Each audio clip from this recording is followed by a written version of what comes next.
some of you, maybe most of you, I saw last year when you guys asked me to come and speak on behalf. Yes, I remember Chloe from last year. Birthday. Oh, yeah. Oh, is that what it was? When we went to the rodeo. Oh, nice. Yeah, thanks for planning it that way. Yes. Oh, yeah, it was all it was all on your birthday. Got it. Well, I guess I'm just kind of here to help educate everybody on rodeo and what rodeo is, as well as encourage you to come. I was talking with Dave earlier. Sounds like maybe a dozen people Came last year from the club, which is amazing. We'd love to have that. One of the things that we're most proud of, I think, as far as our directors group in the start of the High Desert Stampede is we wanted to keep it really local. We wanted it to be something that we could be proud of in Redmond. And, you know, how can we grab the group of people from Redmond, Bend, Madras, even Prineville, whatever, to come in and participate, you know, in attending a rodeo in early spring. One of the blessings we have is obviously in early spring we don't know what the weather is, so it's great to have an indoor arena to be able to capture the audience in. But it's also works out in our favor too as far as the athletes. The end of the year in December is when the National Finals Rodeo is in Las Vegas. So a lot of the top riders are going to be participating in that rodeo, and it's a long, grueling 10 days for those guys there. Can you imagine getting on a bucking horse for 10 days straight? After day 2, you've ate, you know, arena dirt 3 or 4 times, and you got to get back up because you got 6 or 7 more events to go. It's daunting for those guys. So usually December, they finish at the NFR, and they take January and February and kind of recoup, and then begin to come back out of it in March and April. And it's perfect timing for us to throw a rodeo on, especially in the Northwest where there isn't a bunch of great weather to have outdoor rodeos. So that's kind of the reason why we helped, was a decision why we decided to pick an early April date for our rodeo.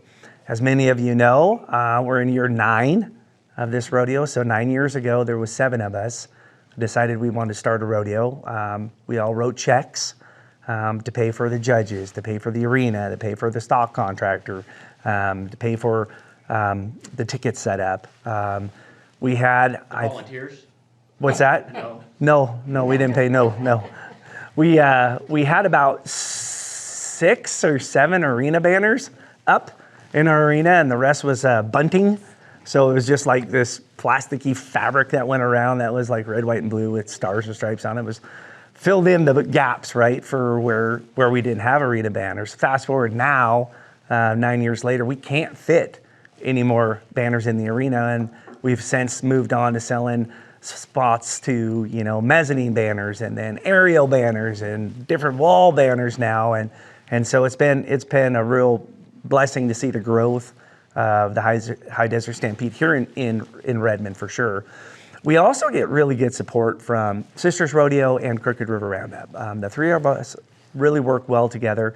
Obviously, we kind of lead off the year with an early April rodeo, and then Sisters is followed in early June, and then the Crooked River Roundup in late June, early July. And so we kind of complement each other through the summer. And because of that, we've all learned from each other as well. They've been around a lot longer than us. I think Sisters has been around almost 80 years. I think they're 78 or 79 years. Crooked River Roundup has been 85 years, I believe, and we've been 9. So we're gaining on them, but it's slow. It's slow.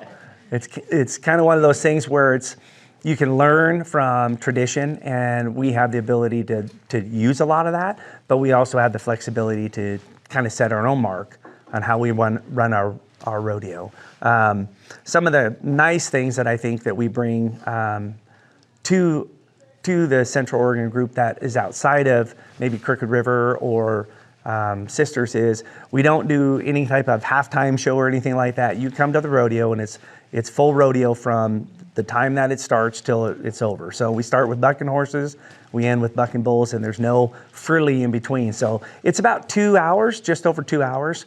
We've been on the Cowboy Channel Live the last 5 years because about 4 years ago, we made it to the top 60 rodeos in the nation.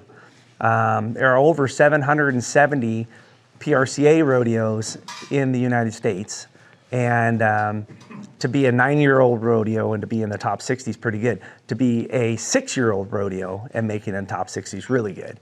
And a big part of that is the ability to do added money. And when we say added money, it means money that we're putting into each event that's extra than what they would get if they just did ticket sales and entry fees from the riders. So if you're going to come to our rodeo and you're a bareback rider, you've got to sign up through the PRCA website, and we're going to charge you a fee to come to that rodeo.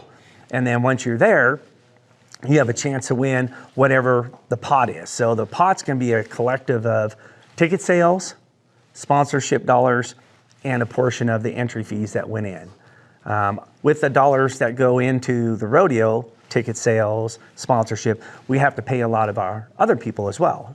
We have to pay stock contractor. We have to pay the arena crew. We have to pay the judges. We have to pay for the arena. So there's money allocated for that. So when we say added money, say that purse equaled about $1,500 per event. And there's 9 events, right? You got 9 different events in the rodeo. So say if you were going to win that event and you were going to come home with the cash, it was going to be $1,500. Well, if we did $9,000 added money, we would add $1,000 to each one of those for added money, and that would boost that up to $2,500, and so on and so forth. So I think the first year we went, we had it added money of like $2,500 for all the events. So we were kicking in $400 or so an event on that. And now, fast forward to 2026, we're at $16,000 added money per event. So that's a significant amount of money to be passing into the event. So what that does is that brings us really good caliber riders, right? Because these guys want to come where they're going to make money. Where 8 years ago, they might have came to this rodeo and made $4,000 or $5,000. Now they're going to come here and maybe make $14,000. And so big change. And since the athletes go to the NFR based on qualified money earned, it's important for them to try to rake in as much money as they can. And since they're coming off of, a rest time after the NFR, they're pretty healthy. Now they're going to come in and want to be a part of this rodeo early. So it's been great. Yes? Where does the added money come from? Good question. A lot of the added money comes from the sponsorship dollars that are raised. That's where a big part of it comes from. So if we in the past have raised, say, $200,000 in sponsorship to go towards the rodeo, we know what it's going to cost us to pay our stock contractor. We know what it's going to cost us to pay our judges. We know what we're paying for the arena for rent. And we know any of the outside other sales that might happen, food for VIP, that kind of stuff. We know those. And so maybe that $250,000 of added money that we earned from sponsorship, along with ticket sales, allows us to say we feel comfortable with putting in $10,000 in added money.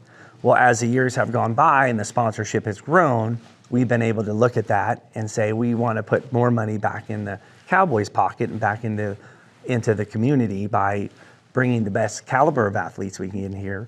Then we raise the money up. Instead of taking that money raised, putting it in the bank account, keeping the added money the same and just saying we're going to use that money down the road if we have a hard year, we decide to say, no, let's invest it back into rodeo. Let's invest it back into the Cowboys and let them have an opportunity to win more money at the rodeo. So one of the great things about having sponsorship is also the ability that we have with being in the community and meeting so many people that I also recruit for volunteer help.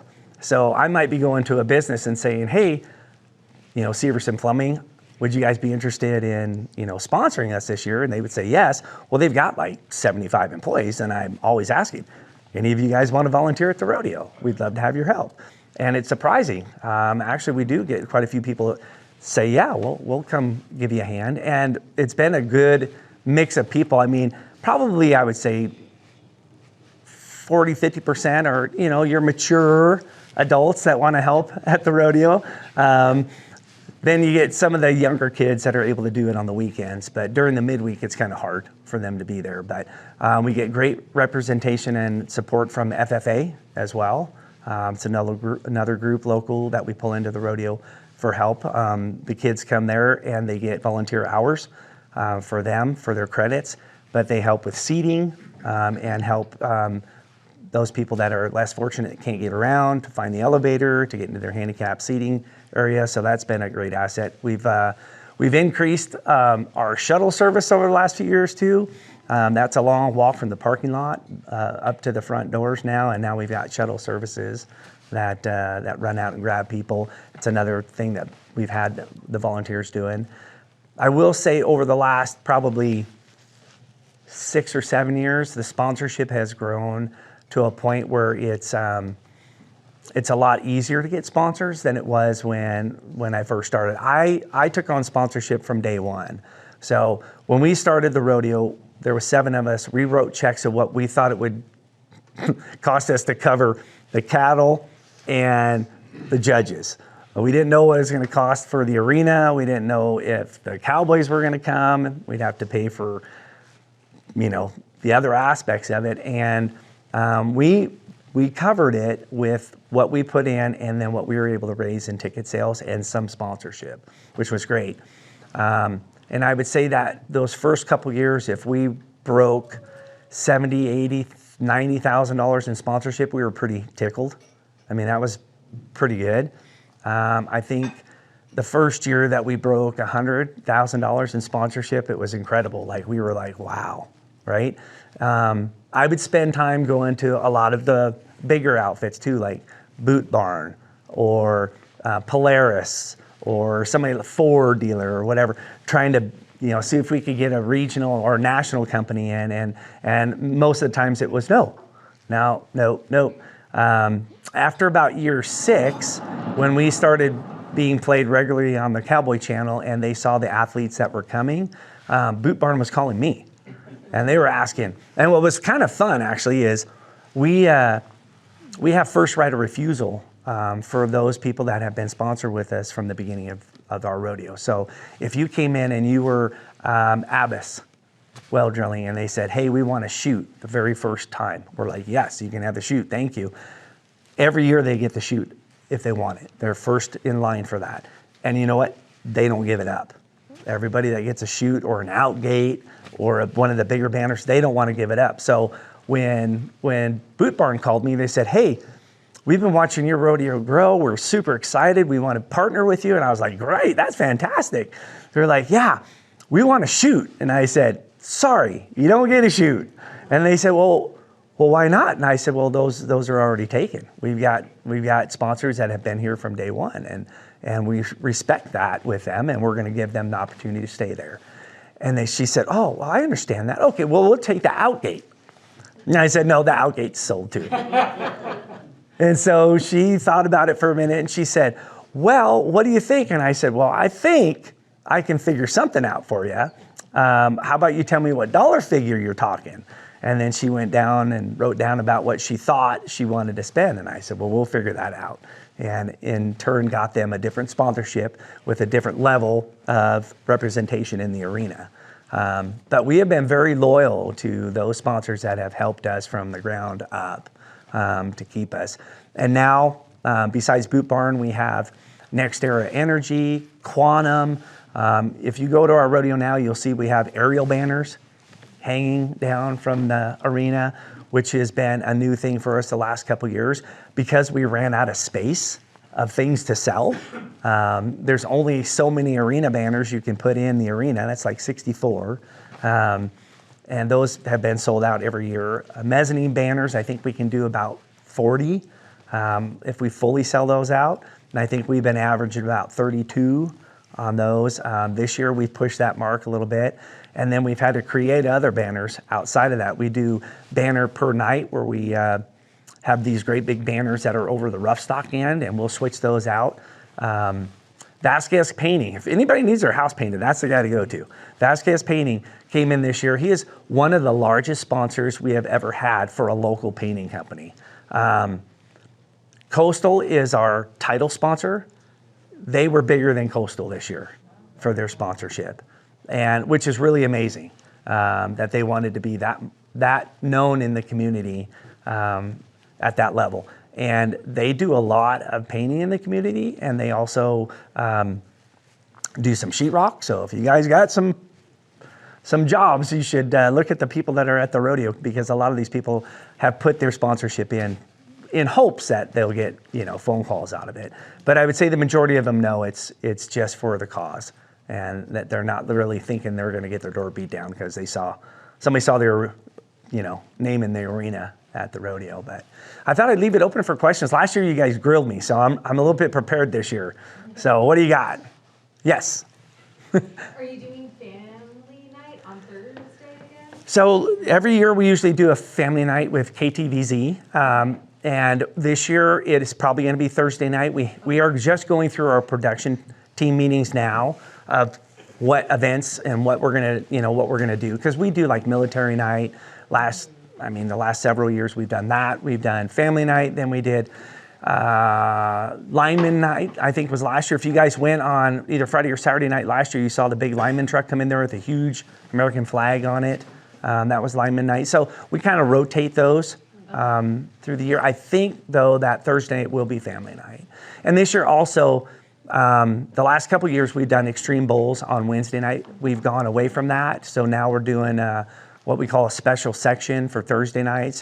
Or Wednesday night, that's going to be saddle bronc, bareback, 2 sections of bowls, and breakaway roping on Wednesday night. So we've done that in the past. We just went to Extreme Bulls 2 years ago for a couple years to see if we could energize the crowd a little bit more on a Wednesday night to get more people there. Didn't do nothing. So we're like, okay, let's go back to what we did before. It cost us more money to put on Extreme Bulls. So it wasn't really a profit gain. We were really just trying to get people. Friday and Saturday night, if you've ever been there, it's electric. Like you can't find a seat. We're sold out, standing room only, and it's fantastic. Thursday's grown a bunch, but it's not at that point yet. And Wednesday's just it's midweek. Kids are in school, people got jobs. It's April. A couple of our kids last year, and now word has spread because they had fun. And now they're asking me if we can get more tickets for the kids for the Thursday night. So I was like, we'll see if they do it again. Some of the things that's exciting too is as a local rodeo, we also support the levels below us. So, my kids were involved in high school rodeo throughout their high school days. They're all older now, but there wasn't a lot of sponsorship that the high school kids got from the local rodeos when my kids were going through it, and that was in like 2009 through 2012, something like that. But now we've made it kind of a big deal. At least I have, especially with High Desert Stampede, to sponsor the youth that are upcoming, because there is times in rodeos, especially the local rodeos even here, like Sisters and Crooked River, during that summertime, it's hard to get a bunch of athletes that are quality athletes here because there's so many other rodeos going on. Over the 4th of July weekend and leading up to it, there might be 15, 20 rodeos going on through the nation. And so these guys are kind of picking where the best money is and trying to figure out a path. They call it Country Christmas here in July because you got St. Paul, you got Malala, you got Eugene, you got Vancouver, and that's all over to just the 4th of July. And these guys bounce around. But what we've tried to do is sponsor some of the local youth in our area. And Central Oregon is very well known for rodeo, especially bareback riding. There was about 5 years ago where you couldn't get enough bareback riders to fill the slots in your rodeo. It was kind of fading out. Like there weren't the athletes there. The young people weren't choosing bareback riding. Everybody wanted to ride bulls, get killed or whatever. And so bareback riding kind of went out. Saddle bronc was kind of hanging on. So we helped start some programs to help sponsor some kids and find out if they want to get in clinics. And we were really lucky in this area. We've had several world champions that had lived here. Stephen Peoples, Bobby Moat, Brian Baines, Clint Corey. All of these guys lived in Central Oregon, so they helped us put these clinics on.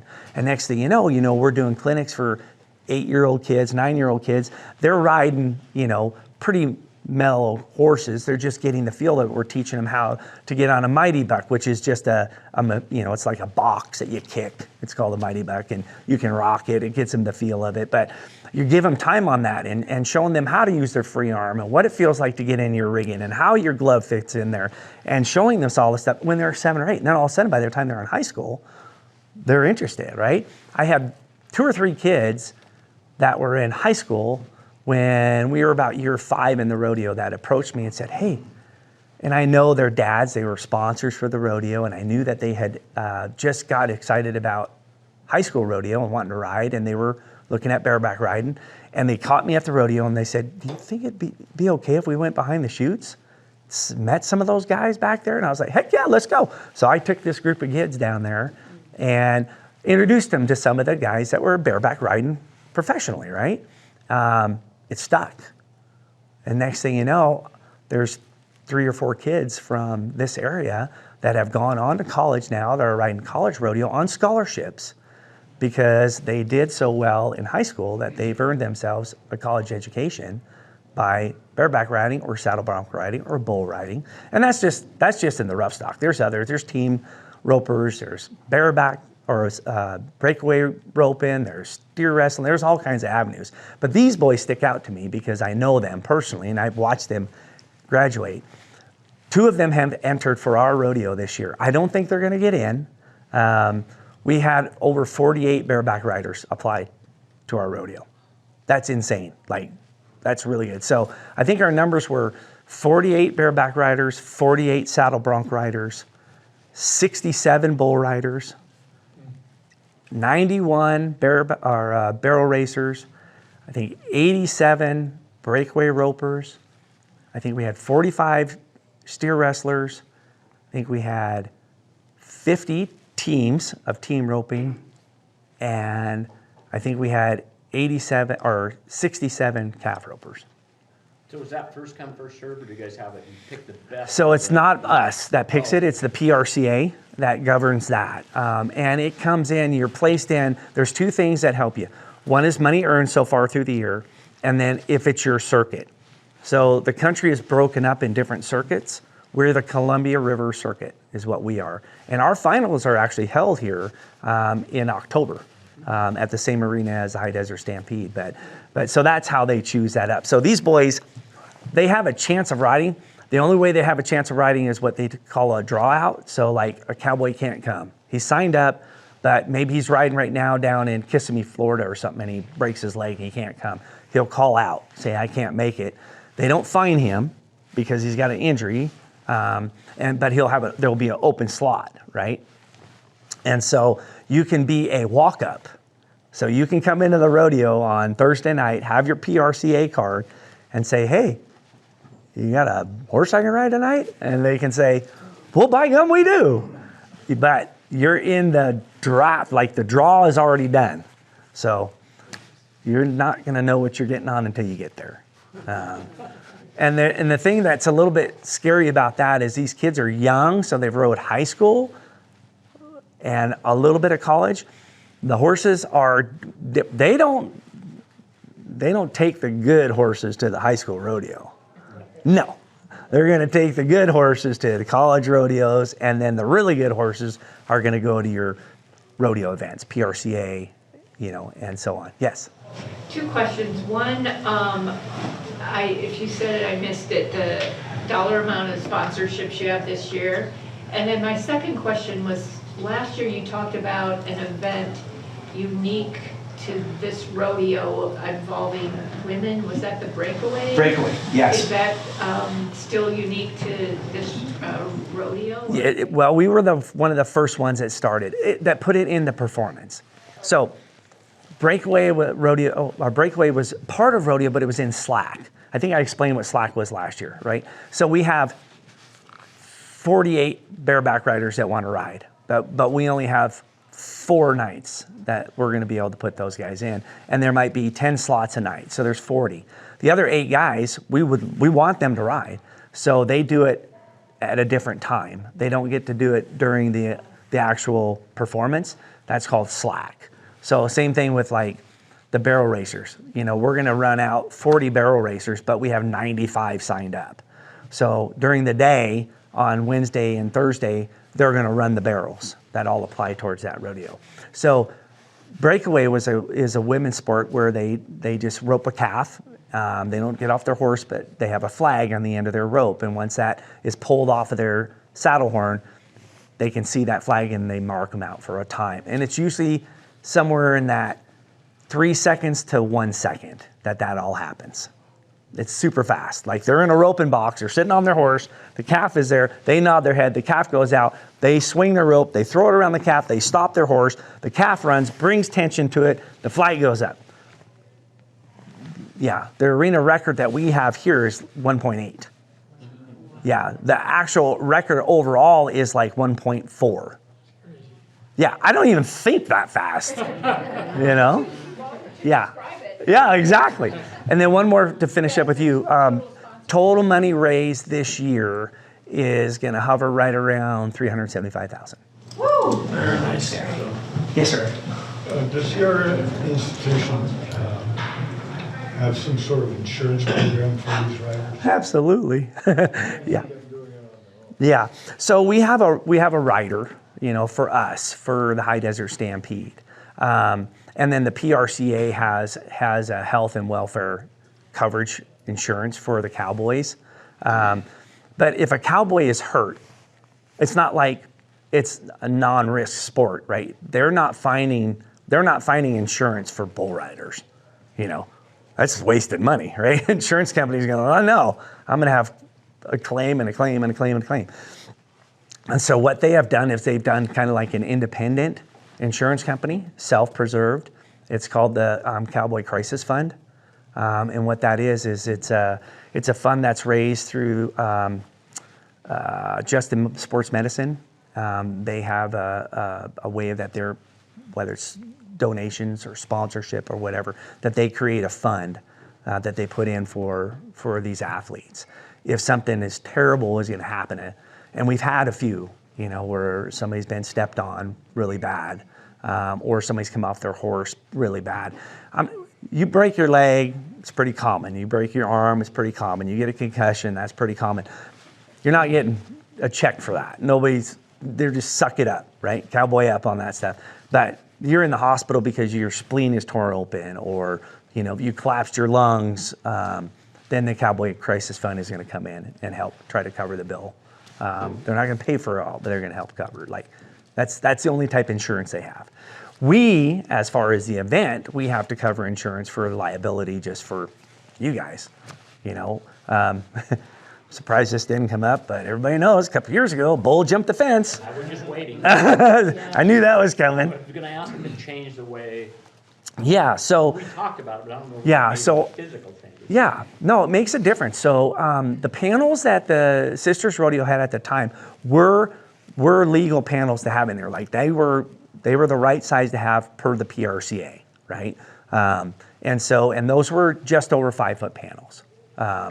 And so they didn't do anything. I think some of you, maybe most of you, I saw last year when you guys asked me to come and speak on behalf. Yes, I remember Chloe from last year. Birthday. Oh, yeah. Oh, is that what it was? When we went to the rodeo. Oh, nice. Yeah, thanks for planning it that way. Yes. Yeah, it was- Oh yeah, it was all it was all on your birthday. Got it.